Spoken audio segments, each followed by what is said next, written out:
It's Wednesday, October 5th. Welcome to this week's edition of CT Pulse on the HAN Network.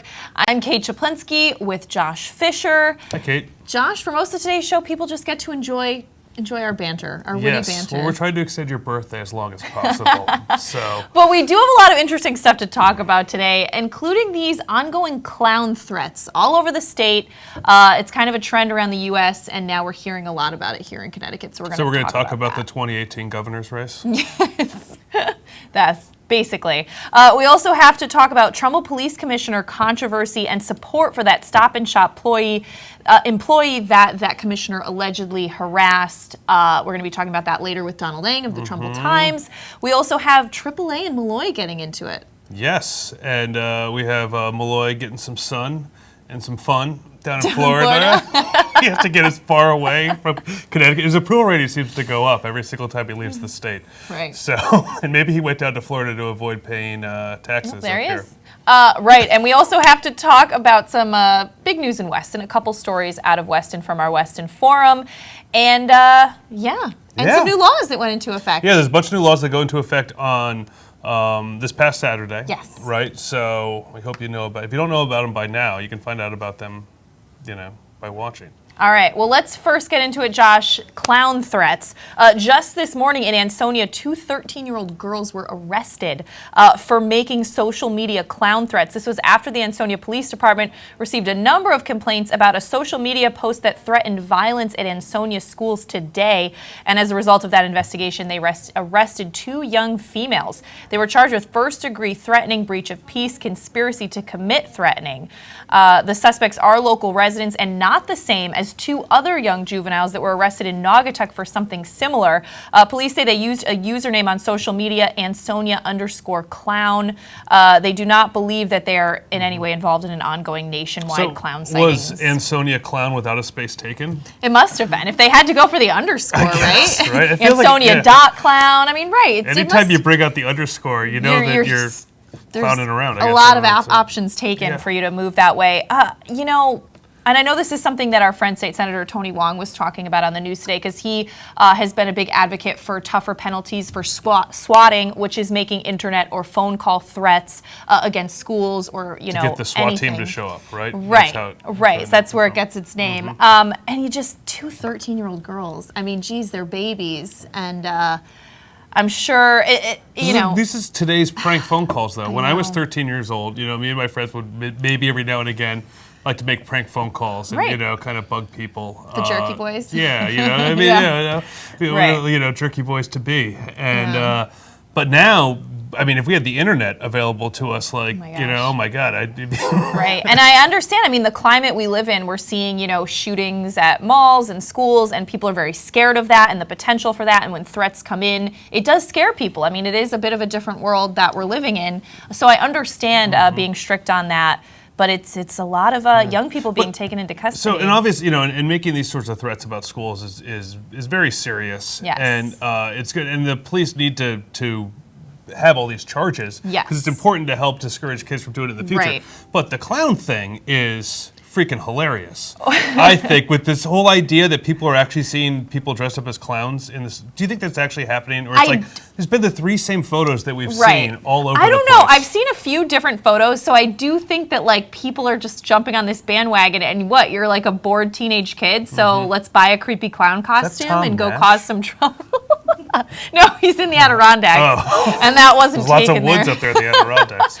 But I should say Connecticut State Police are also warning people, because of all these recent sightings that there have allegedly been around Connecticut, that these things will be taken seriously. It's obviously not illegal to dress as a clown, but they say it can be illegal to dress as a clown if you mean that to cause public alarm. So they're going to be enforcing that. I know what I'm going to be for Halloween this year. I sort of, and by the way, some Connecticut schools have now banned clown costumes as part of the costumes that will be allowed at the school. This is one of the dumbest things that's I feel ever like happened. it's this amazing fundraising campaign for like the upcoming new version of It, Stephen King's It. Yeah. I feel like this is some kind of like crazy, like merchandising viral campaign thing going on. I like it. That's sort of how I feel, because it started around the time you started seeing the, But it seems like it also becomes like cool to say, these kids at SHU say, some kids said they saw clowns in the woods. Yeah, it's thing. fun. But no one's actually seen, right? Or there's no photos. Yeah. And these kids walk around with their phone, as I do also, right. and take pictures of everything. But you didn't take a picture of the clown you saw lurking I in the do think woods? on college campuses there's a little bit of like, it's around Halloween time. It's kind of a little fun, and I'm sure there will be some people dressing up as clowns just to scare their friends. Now, the poor real clowns, the people who actually make their living, Kate, by bringing joy to children and scaring adults just in general, just by being clowns, are now getting, are fearing for their clown safety. I have heard that in other parts of the country they've had to call police to say, hey, I'm dressed as a clown because I'm going to a kid's by party. the way, me and 20 of my friends are going to be in a Volkswagen Beetle driving down Main Street later today. So, don't worry, don't call the SWAT team. I'm just going to work. Yeah. Johnny's turning 8. Johnny Smith's turning 8. We got to get to his house. But, definitely worth obviously talking to your kids about, because, 13-year-old girls making those online threats. Well, it is a serious thing. Serious. It's serious. But the clown thing's a hoax. So don't be scared. There's no real killer clowns from outer space. Maybe he just wants a hug.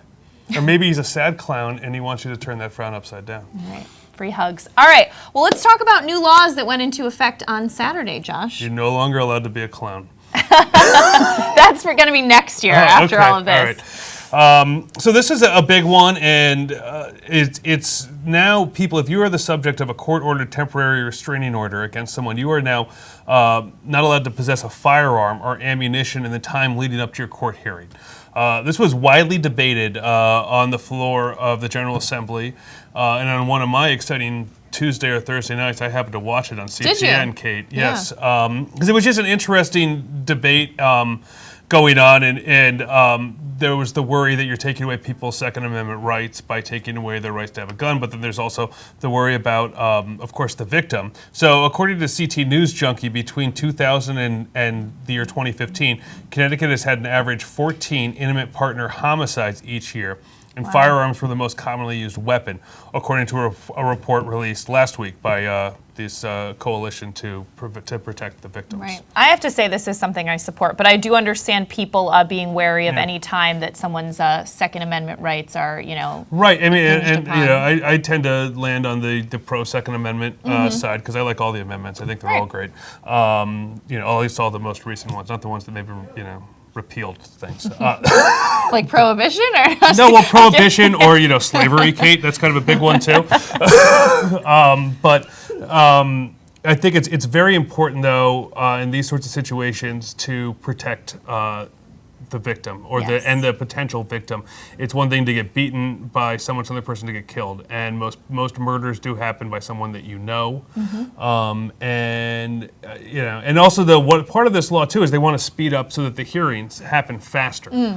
So it's not because in Connecticut the laws of justice move as slow as a train stuck on the walk bridge in Norwalk, but they want to speed this up so that people can get their hearing faster and get their guns back if they deserve to have their amendment. But the thing is if you're accused of breaking the law, you break the law. You do also give up some of your rights. You have the right to a free trial, fast, speedy trial, and everything like that. But that doesn't mean that you have all the rights. Right. Too. Like prisoners don't have all their First Amendment rights, for example. Right. So after you go, conviction, you can't vote again, for instance. But interesting. So I have to say I support that one. Another interesting one, and I support this as well. Repeat animal cruelty offenders will face increased penalties when subsequent offenses of malicious and intentional animal cruelty change from a Class D to a Class C felony in the state. Under state law, a first offense is a Class D felony. Now, this kind of came out of actually Themis Claridis, who is the Republican House minority leader. Yes, sorry, I couldn't think of the word. She went to a Monroe animal shelter, and she said she witnessed some abhorrent conditions. Turned out that the person that ran that center had several dozens of animal cruelty charges against him, and so she didn't understand why he was still able to operate a shelter. So an interesting law there. And that's in a little bit later. We're going to be talking about some animal cruelty that happened in That's Weston. Right, in Weston, yes. So yeah, and this is it's kind of one of those no-brainer type laws that you could. Right. Why didn't it already exist? Exactly. Right. Exactly. So another law is going to. It's about bed bugs. Ooh. But apparently we're allowed to be cruel to bed bugs. So, because bed bug infested, so this is in residential rental properties, including public housing. Among other things, it's going to require landlords to hire and pay a pest control company to treat infestations, and if the landlords can't treat them themselves. Mm-hmm. So, obviously, and we know if we saw there was an outbreak of bed bugs in New York City and the area a few years ago, and this stuff can quickly spread. Yeah. So. It's probably a good thing, right? Yeah, not a bad thing. You in favor? Yeah. You anti-bed bug? I'm anti-bed bug. But you're also anti-animal cruelty. Yeah. Are bed bugs? Bugs don't count. Really? Bed bugs matter I know some too, people Kate. would disagree with me, but... Bed bugs matter too.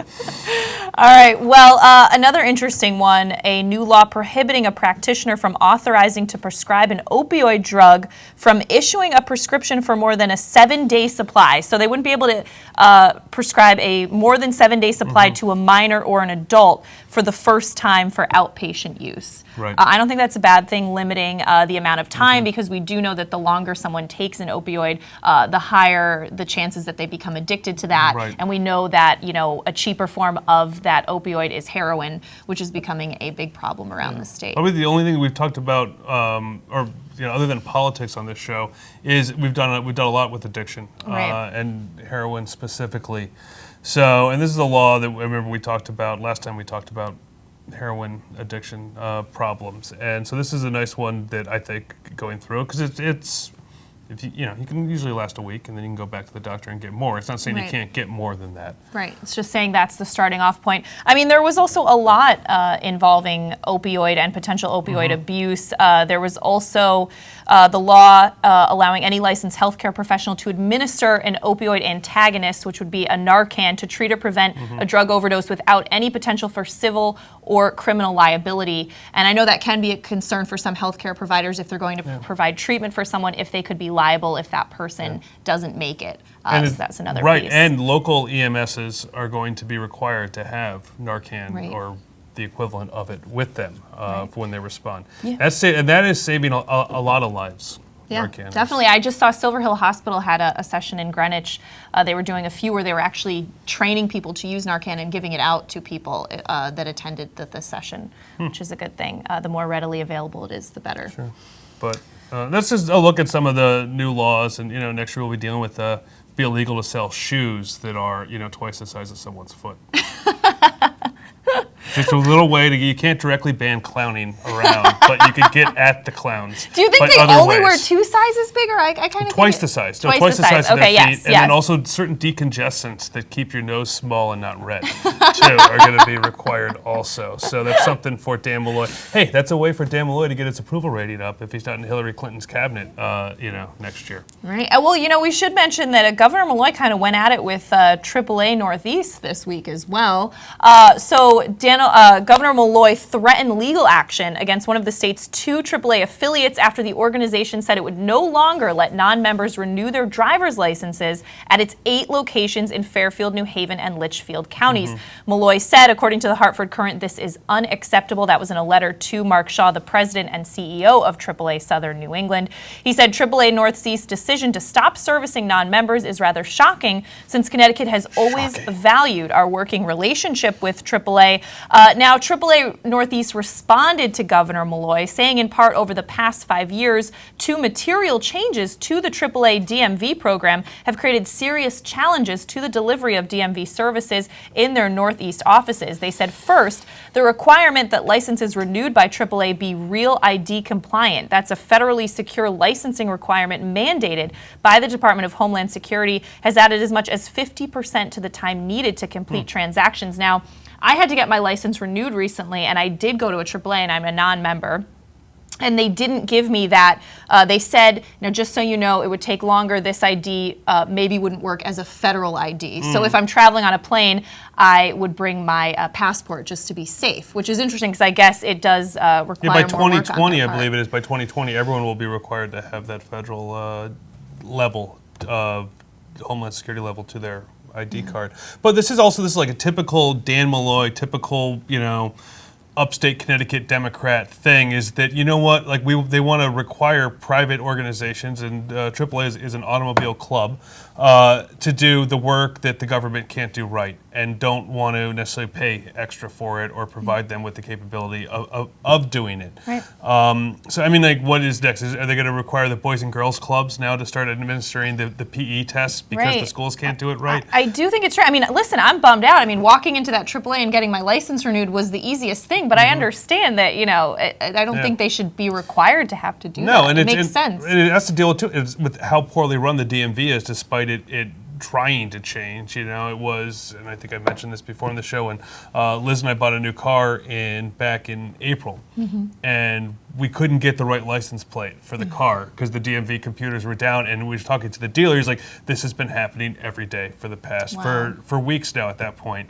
And it took over a week for us to finally get the right license plate onto the car, which, you know, it's a minor inconvenience, but still it is, you know, it could be a bigger inconvenience if the dealership was farther away from where we lived, because and having to go back and get it. But still, it's like all these little things that add up and get in the way of people's time in this state. It feels like in this state it takes longer to do anything. I agree with that.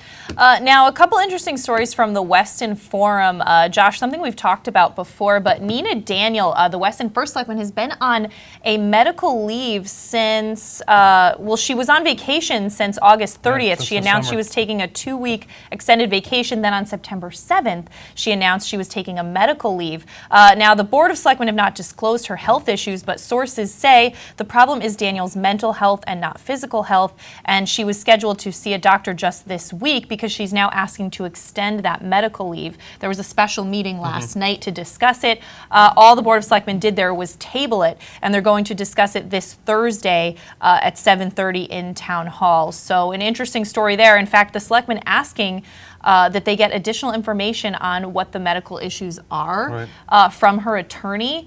So that should prove an interesting story. I know Patty Gay is going to be following that. This is, I mean, something in my 15 plus years of covering small towns in Connecticut, I've never seen anything like this. Particularly, it's one thing maybe another selectman or a member of the Board of Ed is gone for a while and has something wrong. But when the town's chief elected official is gone, and particularly Weston is one of the towns where only has a 3-member Board of Selectmen as their executive board, it makes it kind of difficult if there's only 2 people making the decisions for the entire town, for a town that for years has had at least 3 people. Yeah, and she was just elected last November. Over Gail Weinstein, and barely, very close too. vote. It was super close. And so this is interesting, and we've talked about it before. This is some great reporting by Patty Gay, who got a lot of grief, if you remember, Kate, from the Democrats in town. So much so that Gail Weinstein tried to get Patty fired. Who was the first selectman who lost yes. and Patty did a great job covering that race and fair. Now she did endorse Nina Daniel for the job, but so that adds, but look at Patty has not stopped it in her good reporting on this. But you got to wonder. I really wonder how Gail Weinstein feels now. She barely lost that race, and then the woman who took her job now has been unable to perform it. Right. So. Really interesting story there. So there's going to be an update on that on Friday, I'm sure, after Patty goes to that meeting and sees what happened. And another story that Patty and Greg Menti of the Weston Forum have been covering, and that's that animal abuse case where they found hundreds of exotic birds and reptiles on this property. Now, Weston police, this is the latest, have submitted an arrest warrant application to the court to level animal cruelty charges against the man who kept hundreds of these birds and snakes dead and alive in his Weston home. Weston Police Sergeant Pat Daubert said the application was recently made to Norwalk Superior Court and they're awaiting the court's decision. Officials are calling the home located at 82 Newtown Turnpike and owned by a New York City pet shop owner, Daniel Copulus, one of the worst cases of animal hoarding that they've ever seen. Hundreds of exotic birds, snakes, and reptiles, many in poor condition or dead, were found in the home. More than 130 live birds and 90 snakes were removed. And I know just some of the rescuers discussed the smell is just completely unimaginable. In fact, they thought that there was a dead body there, which is why police investigated in the first place. And then they found those human horrible. Body, because there were dead animal bodies. Yes, there were many dead animal bodies, but the smell was so horrible. And Copulus is the owner of a high-end upscale pet store in New York City called Fauna. So really interesting story there. So they are awaiting the court's decision on those charges. But we are going to step out for a break, Josh, and we come back. Donald Ng of the Trumbull Times joins us to talk about something we discussed last week, which is that Trumbull police commissioner demanding money from that Stop and Shop employee and kind of where that story's come since then. It's getting more interesting. It is. We're going to talk about that on CT Pulse after this. Connecticut is coming back to hometown banking, to a partner that makes small businesses feel big, where community comes first, where high-tech tools go hand in hand with a human touch, where you get the know-how only neighbors can deliver, where saving time is important too. It's time to expect more. It's time to bank well, bank smart, bank local, bank well. 1, 2, 3, Abby! You know! I want to find out how good I am. Yes, sir! If you relax, you get blown out. Let's get it done! Let's get it done! What can you take advantage of right now? Again, come on. I can push myself way beyond what you think. Pressure technique. Bring it back.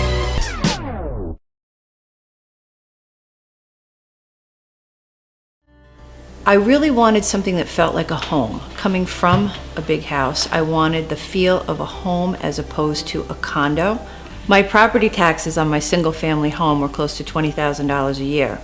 Now that I've downsized and I'm in a townhome, and because of the condo tax laws, my fees have gone from $20,000 down to about $5,300 with the star exemption. There is no other townhome that compares in the area. This is where I want to be.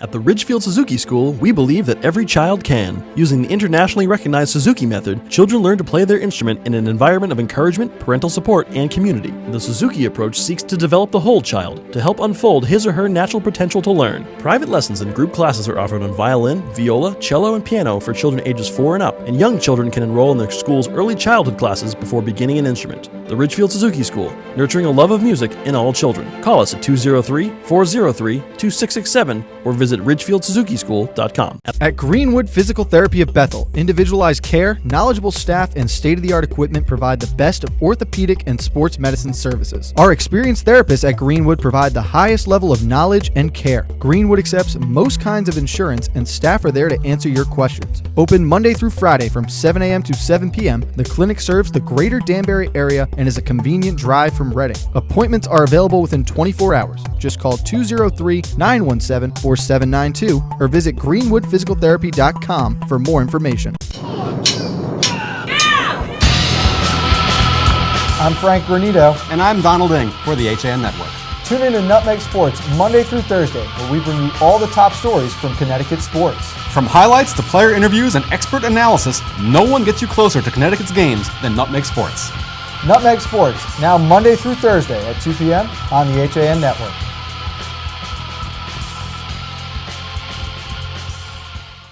We're back on this week's edition of CT Pulse on the HAN Network. I'm Kate Czaplinski with Josh Fisher, and we're joined by Donald Ng, Trumbull Times editor, to talk about a story he's been covering that we talked about last week, Don, and that's that Roger McGovern, who's the chairman of the Trumbull Police Commission, which is an appointed board that kind of oversees the police department. It is not made up of police officials. He got in trouble for allegedly harassing a bit someone that had accidentally on their bicycle ran into his car while he was driving. He supposedly went to that person's place of work several times, came near their home and demanded payment, $2,600, and the person said, you know, go through insurance. Without an estimate, too. Without an estimate. Right away, he asked for $2,600. This was Bernard Nieva was the employee. He works at Stop and Shop. He's a cashier there. He told the man, I don't have that kind of money. At one point, McGovern allegedly said, you know, I am the police when they threatened to call the police. What else do we know kind of about this case that we're missing here? Well, I mean, this case has been going on for a couple of months. It started back in August with the minor collision there between the bicycle and and McGovern's vehicle. So so on Monday, that as you're looking at right there, that's Roger McGovern there in the center. So the police commission, that's a 5-member commission right there. There is one vacancy. The police commission voted 4-0, with McGovern himself abstaining from the vote, to refer this case to the ethics commission. Okay. So it's not entirely clear what the Ethics Commission can do. They can take various action. They can typically they would if they kind of find that he has acted improperly, they can issue some sort of public reprimand through the town clerk's office. If he were a town employee, they could also recommend that there be further action taken regarding his employment status. In this case, he's not a town employee, so they really can't do too much to him. There is still an ongoing police investigation into this.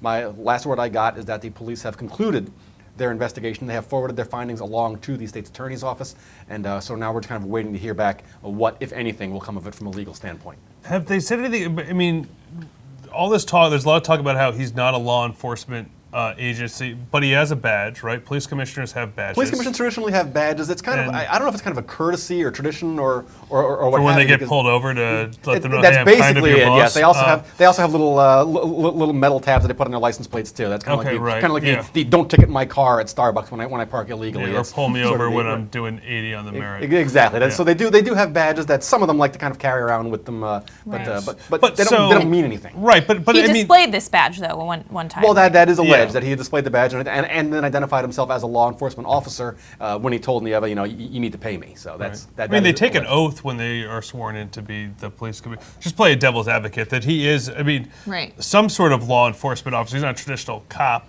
He has to be maybe more than an elected constable. Right, but it would kind of be like a Board of Ed member going into the school and saying to a student, you are suspended for 3 days, and they're not a teacher. They actually don't have the power to do that. They just oversee the Board of Ed. They aren't actually, an administrator. They're not in charge of the day-to-day operations. Right. So I think that's what's interesting because I think a lot of member people. of Congress, you oversee the Army, but you're not a general. Right. I mean, a lot of people who aren't as in town government as we are because we cover it didn't even know what a police commission was. I saw a lot of questions about that online.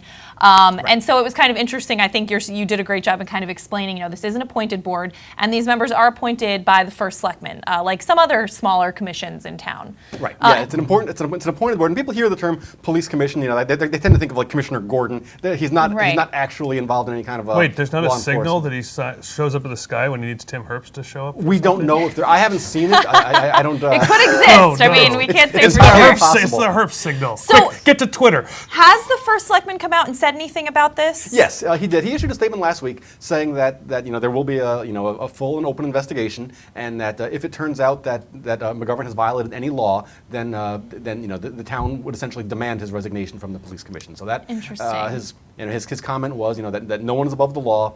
People will be held accountable for their actions. So we'll see. Like I said, we're waiting to hear back from the state attorney right now. Now, when there have been other ethics investigations, especially on that I've seen on the other side of the aisle, and there was one case with the Board of Finance member who was reprimanded by the Ethics Commission. I know Tim Herbst did demand that person step down. It didn't happen, but I imagine the other side. You're not implying there's politics involved here. No, I would never do that. Politics and trouble.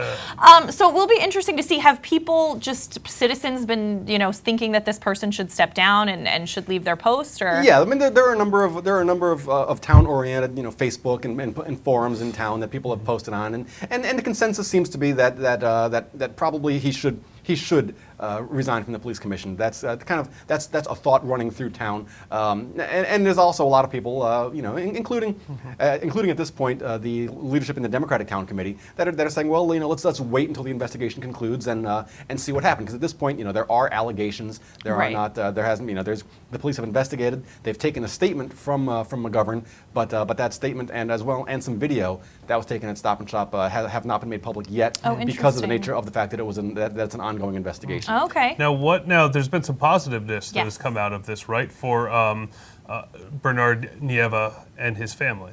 Yeah, well, I mean, this guy, the people are referring to him as a kid. He's an adult, but he's kind of he's a nice story. I mean, he's they lived in Trumbull for 10 years. They moved to Bridgeport 2 years ago when the house they were renting went on the market, and he rides his bicycle to work 2.5 miles each way from Madison Avenue in Bridgeport to Stop and Shop, because he can't afford a car. It's him and his parents, one of whom is disabled, and his 7 nieces and nephews all rent that home, and so and he's one of the primary breadwinners in the house. So. Fred Garrity, the the Planning and Zoning Commission chairman, and who's also running for a state representative, started a GoFundMe page for Bernard Nieva.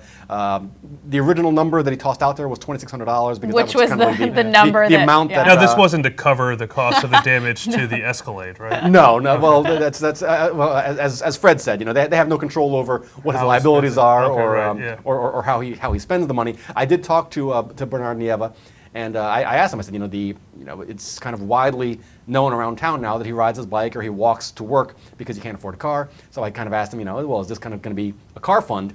And he said no. He said he rides or he walks. Any weather, doesn't matter. But he felt his family needs the money more than he does. So any funds that this page generates, he said, will go toward his family, presumably because they may be having to move in the next year or so, because the house they're living in now is again on the market. So Wow. So that's where he is now, and the page has done pretty well. It's gotten about $3,000 of donations in the last 24 hours or so. So wow. It's gone over its goal. Now the goal's 5,000, and so far I see 70 people have donated within one day, which is great. Yeah, and a fair amount of Trumble, of kind of prominent Trumbull folks have donated. In some cases, as much as $500. So it's kind of caught people's imagination. It's become a nice story. Right, and even though it is just a police report we have, I think a lot of people really felt for this man that's riding his bike to work, and then they felt like maybe he was supporting his large mistreated family. somehow. And then the well-connected politician kind of harasses him, abusing his allegedly. power, possibly. Possibly, So- which, yeah, right. It just amazes me that That's for the someone Ethics would Commission to decide. that a bike would hit a car and someone would hop out of the car and say that's $2,600 worth of damage. Yeah, I mean, is he also an insurance adjuster? Is he also? Well, yeah. Who knows? He's multi-talented. That's But the story definitely it does certainly have very much of an underdog kind of angle to it that people have really latched onto. It does. All right. Well, I know you'll keep following it. Updates at TrumbleTimes.com. Don, thank you so much. Because you're so kind to join us today. That's me. All right, Don. TrumbleTimes.com. Thanks so much for talking with us. Sure.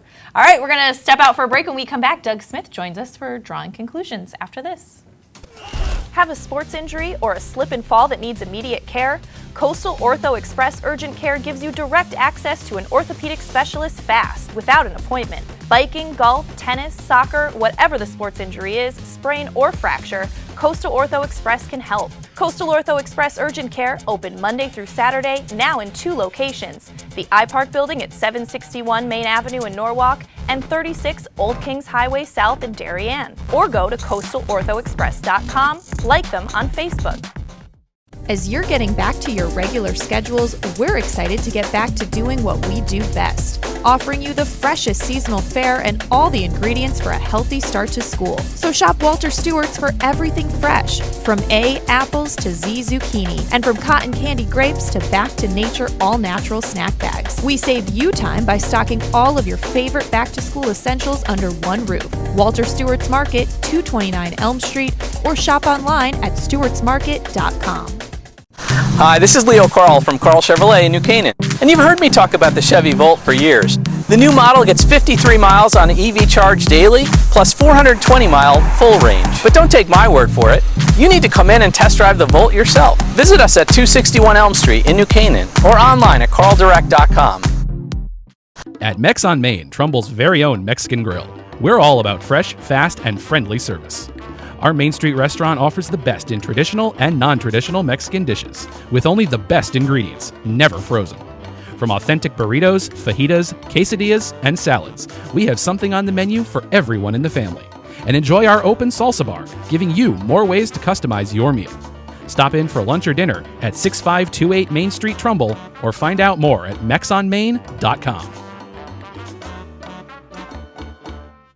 At Elements Massage Ridgefield, we believe in quality services that are affordable and focused on therapy and healing. The licensed massage therapists are available 7 days a week, offering deep tissue and Swedish massage, as well as prenatal and couples massage. Special introductory rates are available now, or try our Elements trademarked wellness program. For more information, contact Elements Massage Ridgefield at 203-403-3348 or visit elementsmassage.com/Ridgefield.